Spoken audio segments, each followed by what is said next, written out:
পেয়ে থাকো, তবে তোমরা এতক্ষণে নিশ্চিত আমি আর এই পৃথিবীতে নেই। এই চিঠিতে আমি তোমাদের কাছে আমার মনের কিছু কথা খুলে বলবো। তোমরা সন্তানরা মনে করো শুধুমাত্র বাবা মায়েরই দায়িত্ব সন্তানদের যত্ন করে ভালোবেসে বড় করে তোলা, কিন্তু বাবা মারাও তো একদিন বৃদ্ধ হন, বাবা মারও বয়স বাড়ে। ঠিক সেই সময় কখনো কখনো বাবা মায়ের অবলম্বন হিসেবে প্রয়োজন পড়ে তাদের সন্তানদের,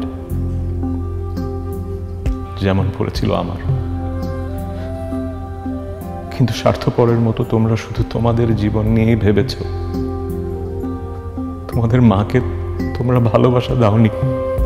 যতটা যত্ন, যতটা আদর, যতটা ভালোবাসা দিয়ে আমি তোমাদেরকে বড় করেছিলাম, সেখান থেকেই না হয় কৃতজ্ঞতা স্বরূপ কিছু যত্ন, আদর, ভালোবাসা ফেরত দিতে, তাতেও আমি খুশি হতাম।